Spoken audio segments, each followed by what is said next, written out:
नमस्कार, मैं B Harlal Soni, assistant professor ABST government college Barmer.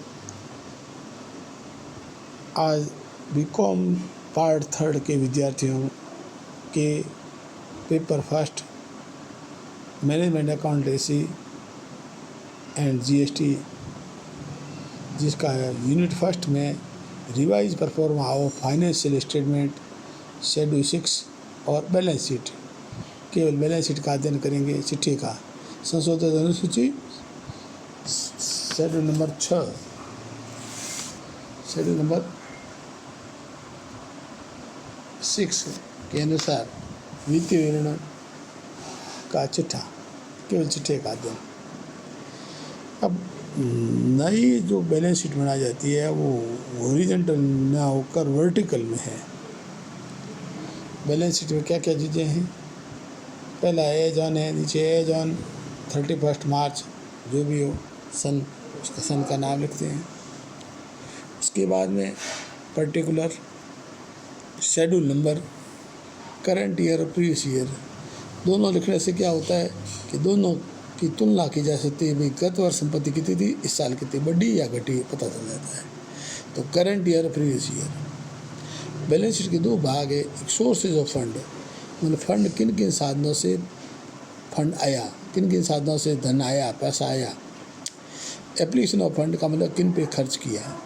तो सोर्सेज ऑफ फंड और एप्लीकेशन ऑफ फंड दोनों बराबर योग होनी चाहिए। इसमें कुल 13 शेड्यूल है। 13 शेड्यूल है। अब 13 शेड्यूल में पहला है शेयर होल्डर फंड है। शेयर होल्डर के दो भाग है, शेयर कैपिटल और reserve surplus. Share capital schedule number 1 है, रिजर्व सरप्लस शेड्यूल नंबर 2 है। फिर लाता लोन फंड, लोन भी ले सकती है, शेयर भी इशू कर सकते हैं। लोन लेने में सिक्योर्ड लोन भी हो सकता है, अनसिक्योर्ड लोन हो सकता है। सिक्योर्ड लोन का शेड्यूल नंबर 3 है, अनसिक्योर्ड का शेड्यूल नंबर 4 है। सिक्योर्ड लोन का मतलब ऐसे लोन जिसमें ये कोई संपत्ति गिरवी रखी हो, सिक्योर्ड लोन। जिसके पीछे कोई संपत्ति गिरवी नहीं हो, अनसिक्योर्ड लोन। अब शेयर होल्डर फंड और लोन फंड दोनों की जो टोटल फंड अवेलेबल हो गया।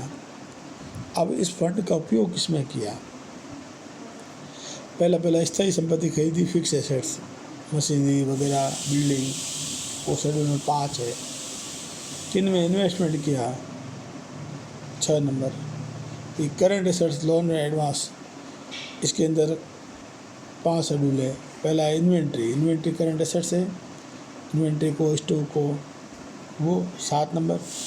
डेटर्स करंट एसेट्स है, 8 number. Cash and bank balance, 9 number.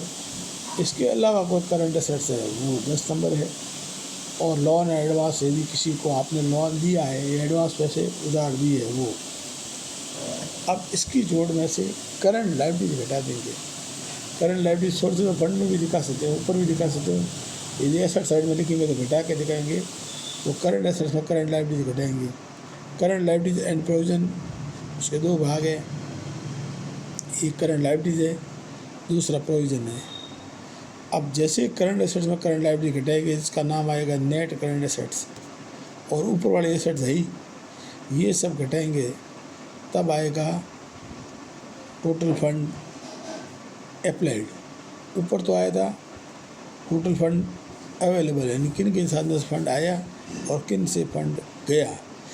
आने के साधन तो शेड्यूल कितने हुए, 13। पहला share holder fund. Sources of fund में एक बार वापस देख लो। सोर्सेज ऑफ फंड में share holder fund, share holder में दो भाग, शेयर कैपिटल और reserve surplus. Share capital schedule number 1 है, रिजर्व सरप्लस शेड्यूल नंबर 2 है। लोन फंड में दो भाग है, सिक्योर्ड लोन, अनसिक्योर्ड लोन।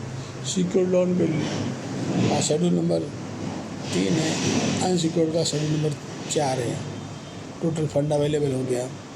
अब एप्लीकेशन ऑफ फंड में fix assets, investment, fix asset का शेड्यूल नंबर 5 है, इन्वेस्टमेंट का शेड्यूल नंबर 6 है। करंट एसेट, लोन एडवांस में 5 शेड्यूल है। ए पॉइंट है इन्वेंट्री, जिसको अपन स्टॉक कहते हैं, सन्डी debtors, cash and bank balance, इसके अलावा अन्य कोई संपत्ति हो, other current assets schedule number 10 और लोन एडवांस शेड्यूल नंबर 11। कहते हुए 5, 6, 7, 8, 9, 10, 11 करंट एसेट्स में करंट लायबिलिटीज और प्रोविजन घटेंगे। अब इस 11 के बाद करंट लायबिलिटीज में 12 नंबर है और प्रोविजन 13 नंबर है। करंट एसेट में करंट लायबिलिटी घटाएंगे तो उसका नाम रहेगा नॉन करंट एसेट्स। अब आएगा फंड अप्लाइड। ऊपर आया था फंड अवेलेबल, यानी कितना फंड आया और कितना फंड यूज़ किया, अप्लाइड किया, दोनों का योग, फंड अवेलेबल और फंड अप्लाइड का योग बराबर आना चाहिए। इसमें तुलना करने के लिए गत वर्ष से इस साल की तुलना की जा सकती है कि गत साल फंड किन किन साधनों से फंड आया, किन पे खर्च किया। ऐसे ही इस साल कितना करंट ईयर में कितना आया था, किस पे खर्च किया था, दोनों की तुलना हो जाती है। तो तुलना के लिए 2 कॉलम बनाए हुए अमाउंट के। बैलेंस शीट वर्टिकल है, नए परफॉर्म में है, शेड्यूल 6 की है, न्यू परफॉर्म में वर्टिकल है। इसके 2 भाग किए हुए हैं, सोर्सेज ऑफ फंड और application of fund. Sources fund में share holder fund, loan fund है, और उसमें फिक्स एसेट्स है, इन्वेस्टमेंट है, करंट एसेट्स, लोन एडवांस। इसमें करंट लायबिलिटी घटाएंगे तो उसका नाम कहलाएगा non current assets. Non current assets, net current assets और total fund available. Total fund available, fix assets, investment और नॉन नेट करंट एसेट्स तीनों के योग के बराबर है। टोटल फंड अवेलेबल और टोटल फंड अप्लाइड, इनका योग हमेशा बराबर होता है। बैलेंस शीट का हमेशा नियम है, दोनों पक्षों का योग बराबर होता है। तो इस प्रकार अपन ने शेड्यूल आपने बनाया। अब आप कॉपी में एक बार 2 बार देखो, फिर बिना देखे बनाने की कोशिश करनी है।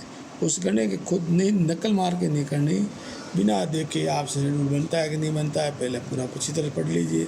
2-3 बार पढ़ने के बाद फिर आप बिना देखे शेड्यूल, बैलेंस शीट की शेड्यूल बनाने की कोशिश करो। कॉलम खींचो, schedule number, current year, previous year, ऊपर डेट, फिर बनाने की ट्राई कीजिए। ट्राई करने के बाद आपको लगेगा कि वास्तव में काम अच्छा किया। फिर बिना देखे करोगे तो परीक्षा में जैसे बैलेंस शीट में सवाल आएगा कि फाइनेंशियल स्टेटमेंट का बैलेंस शीट परफॉर्मेंस बनाओ न्यू परफॉर्मेंस में, तो आप आराम से बना सकते हो।